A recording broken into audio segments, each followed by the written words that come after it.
शांति और अमन के लिए भाजपा को वोट देना है। 20 फरवरी को पंजाब के विकास के लिए भाजपा को वोट देना है। साथियों, देश की सुरक्षा को मजबूत करने के लिए हमारी सरकार सेनाओं का लगातार आधुनिकीकरण कर रही है। जब सैनिक के पास आधुनिक साजो सामान होता है तो उसकी अपनी सुरक्षा भी बढ़ती है।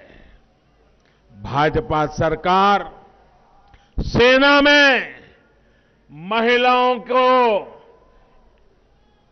नए अवसर दे रही है।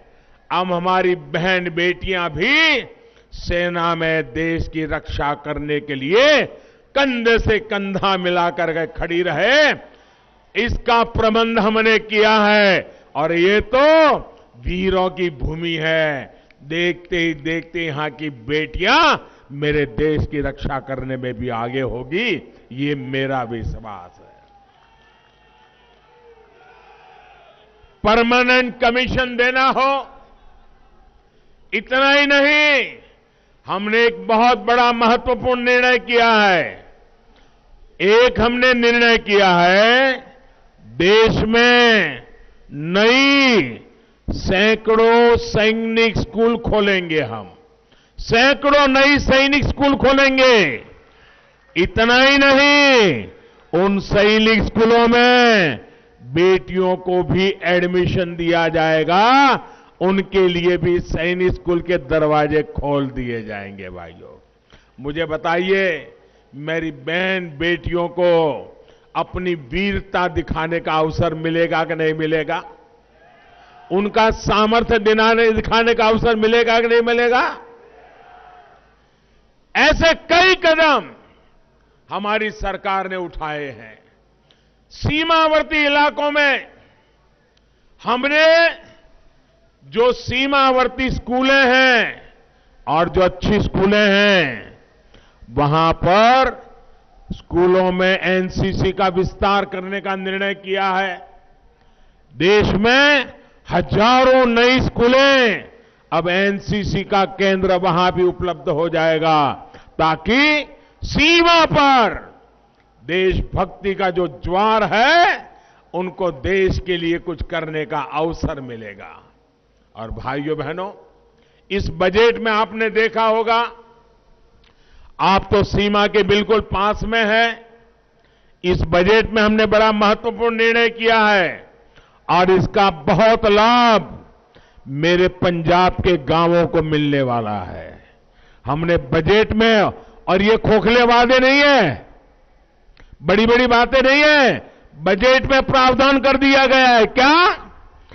सीमावर्ती गांवों में एक वाइब्रेंट विलेज योजना लागू की जाएगी और जो हमारे सीमा के गांव है, उनको विशेष सुविधाएं दी जाएगी।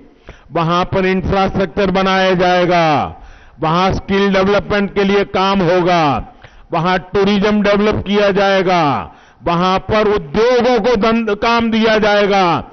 एक नया पूरा सीमा क्षेत्र को बल देने का काम हम करने वाले हैं। साथियों, हम पंजाब को पंजाबियत की नजर से देखते हैं। हमारे लिए पंजाबियत ये सबसे प्रमुख है। ये जो हमारे विरोधी लोग हैं ना, वो सिर्फ और सिर्फ पंजाब को सियासत के चश्मे से देखते हैं। हम पंजाबियत को गहराई से देखते हैं भाइयों। और इसलिए हमें करतारपुर साहिब कॉरिडोर के विकास का सौभाग्य मिला।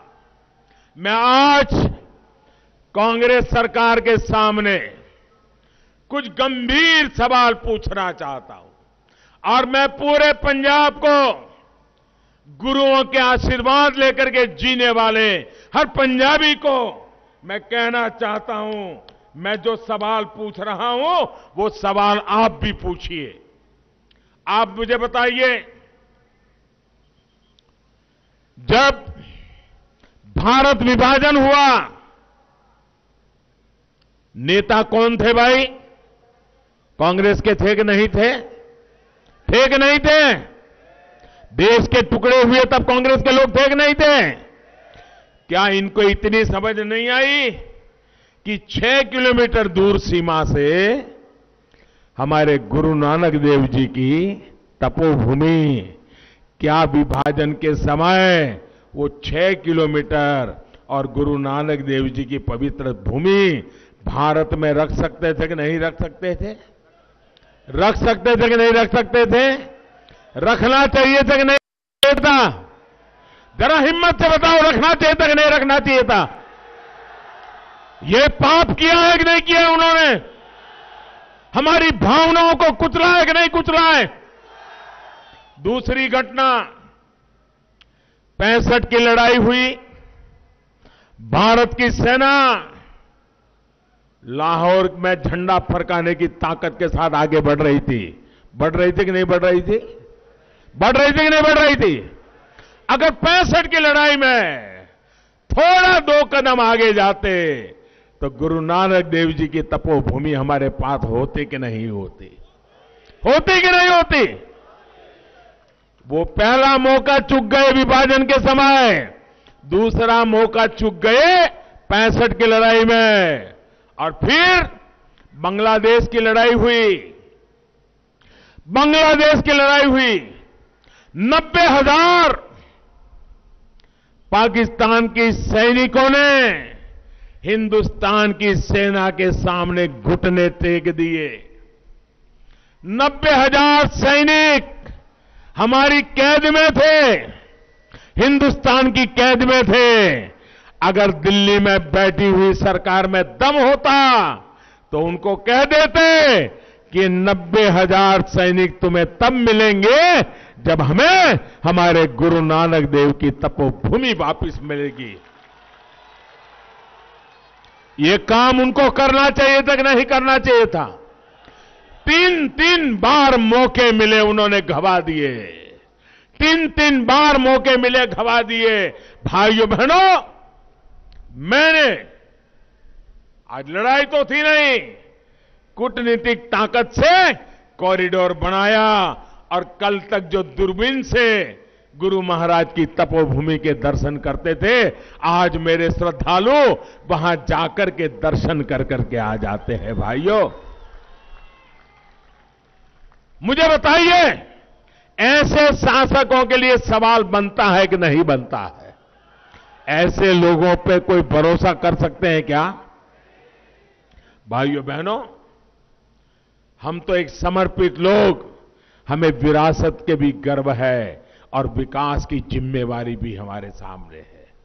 हम गुरुओं के प्रकाश पर्व को पूरी आस्था से सिर्फ हिंदुस्तान में नहीं, पूरी दुनिया में मनाते हैं और भारत की इस महान विरासत की दुनिया के लोगों को पहचान करवाते हैं। लेकिन इन लोगों का इतिहास क्या है? इन लोगों के नाम पर दरबार साहब का अपमान, हिंसा और खून खराबे का कलंक दर्ज है। हम सिख दंगों के आरोपियों को सजा दिलवाते हैं, ये उन्हें अपनी पार्टी में बड़े बड़े ओहदे देते हैं। यही वो लोग हैं जिन्होंने राम मंदिर के निर्माण को रोकने के लिए पूरी ताकत लगा दी थी।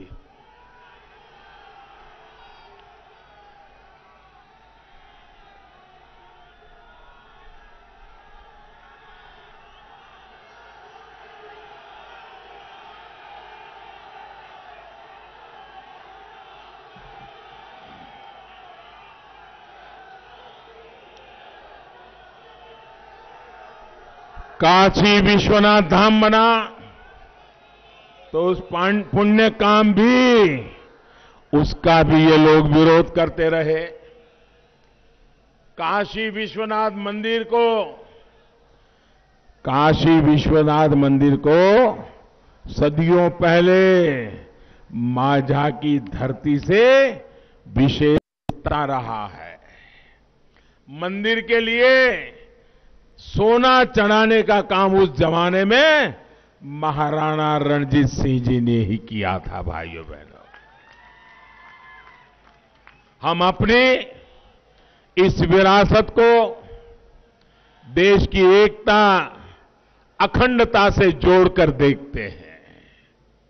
इससे पर्यटन भी बढ़ता है, युवाओं को रोजगार भी मिलता है, लेकिन उन्हें देश की आस्था और विरासत से ही उनका सुनते ही उनके कान लाल हो जाते हैं, चीड़ है उनको। पंजाब के लोगों ने दशकों तक ऐसे दलों को बर्दाश्त किया, अब उन्हें इस बार भाजपा को मौका देना है। और मैं परसों जालंधर आया था, मुझे यहां से जो खबरें मिल रही है, पंजाब ने पक्का कर लिया है इस बार पक्का परिवर्तन, भाजपा की सरकार। भाइयों और बहनों, कांग्रेस पार्टी की करतूतों का साथ देने के लिए अब उन्हें पार्टनर इन क्राइम भी मिल गया है, पार्टनर इन क्राइम भी मिल गया है। आप देखिए कितनी समानता है दोनों दलों में। जब अयोध्या में राम मंदिर बनता है तो ये दोनों पार्टियां उसका विरोध करते हैं, मिलकर के विरोध करते हैं। जब भारत के जांबाज अपना शौर्य दिखाते हैं तो ये दोनों पार्टी के नेता वही बोलते हैं जो पाकिस्तान से बोला जाता है, पाकिस्तान के सूर में सूर मिलाते हैं। एक ने पंजाब के युवाओं को नशे के जाल में धकेला, दूसरी पार्टी दिल्ली के युवाओं को शराब का लती बनाने में लगी हुई है। भाइयों बहनों, इतना ही नहीं, एक ने पंजाब को लूटा, दूसरी दिल्ली में एक के बाद एक घोटाले कर रही है। ये दोनों एक ही थाली के चट्टे बट्टे होने के बावजूद अब ये दोनों पार्टियां मिलकर पंजाब में नूरा कुश्ती कर रहे हैं। नूरा कुश्ती, WWF आता है ना, हाँ, ये कर रहे हैं जी। ये आमने सामने होने का दिखावा कर रहे हैं। आप मुझे बताइए, दिल्ली में पहली बार आप पार्टी की जो सरकार बनी थी उसको पूर्ण बहुमत नहीं था, उसको पूर्ण बहुमत नहीं था। किस पार्टी ने उनको सरकार बनाने के समर्थन दिया था? किसके समर्थन से दिल्ली में वो पहली बार मुख्यमंत्री बने थे? तो एक ही चट्टे बट्टे के लोग हैं कि नहीं है? ये जेरोक्स कॉपी है कांग्रेस की, चाल चलन सब वही है। भाइयों बहनों, सच्चाई ये है, अगर कांग्रेस ओरिजिनल है तो ये दूसरी पार्टी उनकी फोटोकॉपी है।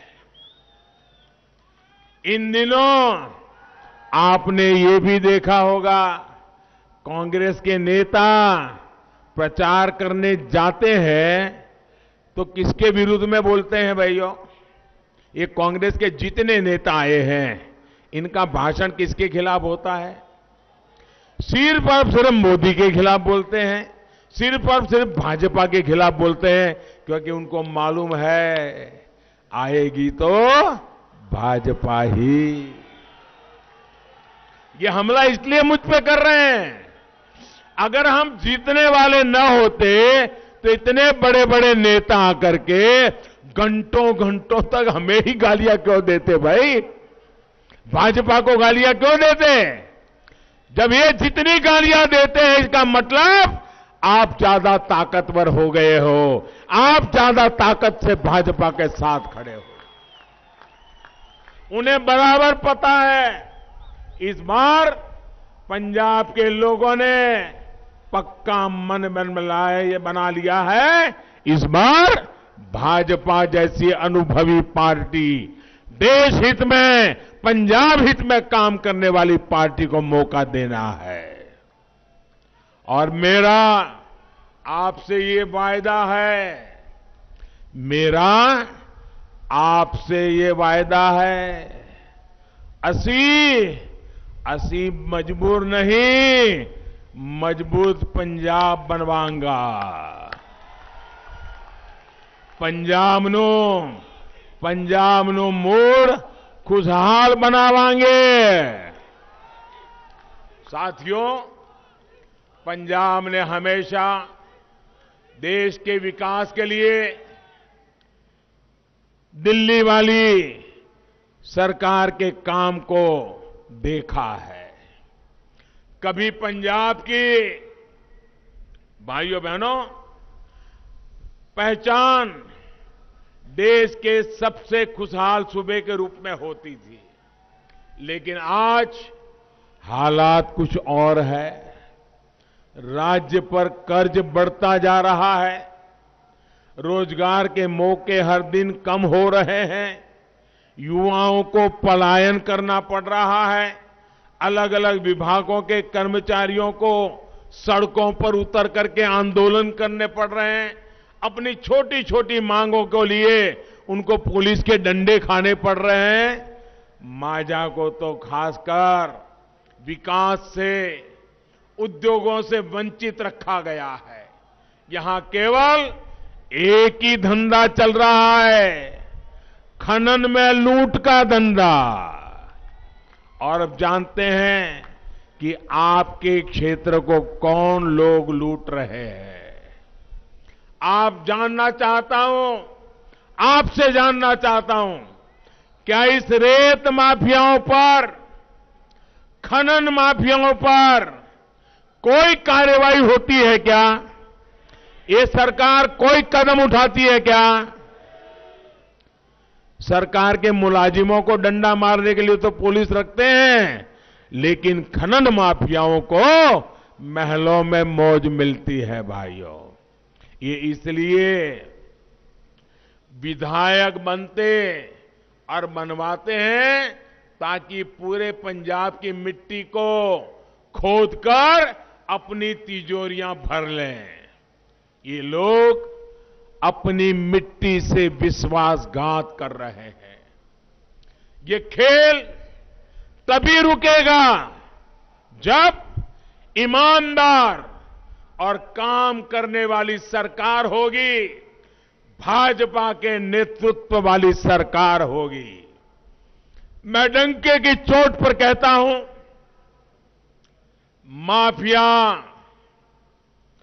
माफिया पंजाब छोड़ेगा।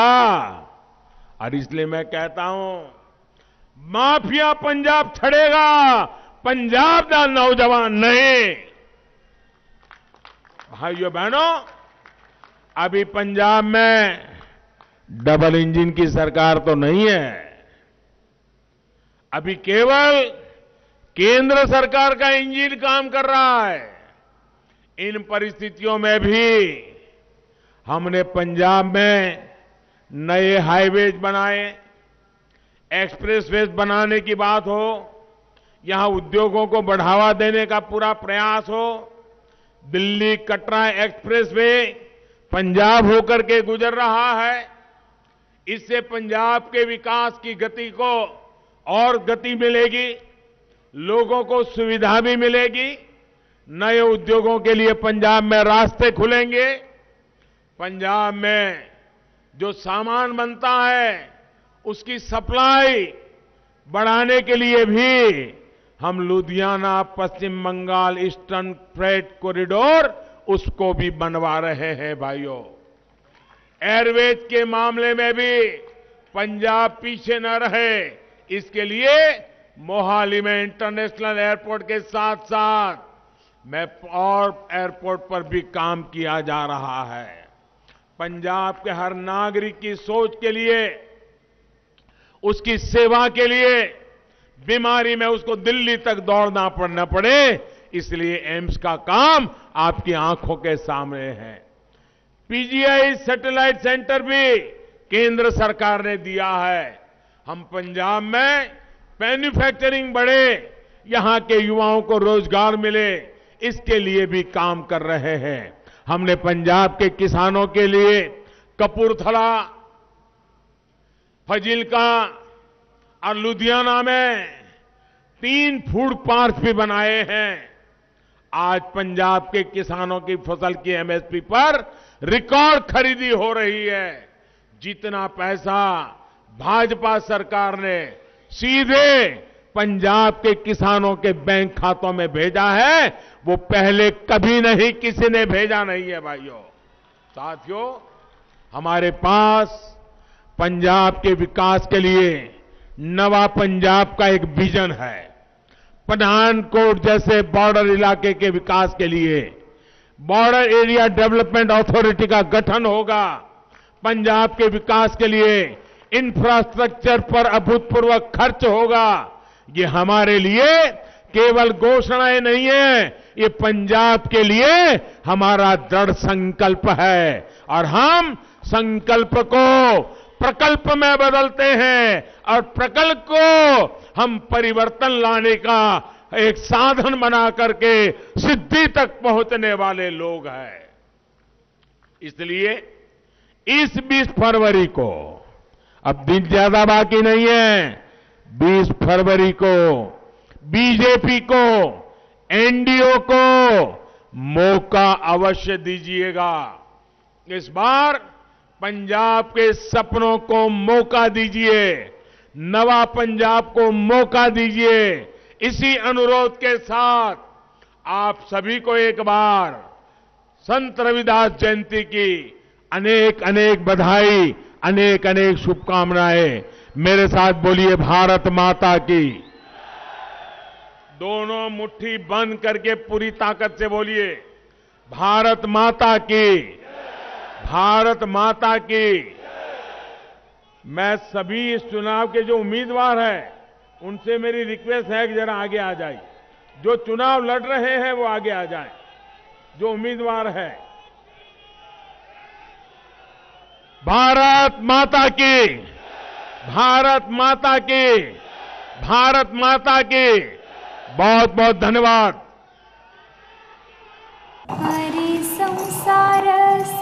बहिणाबाईंची जात्यावरची ओवी म्हणजे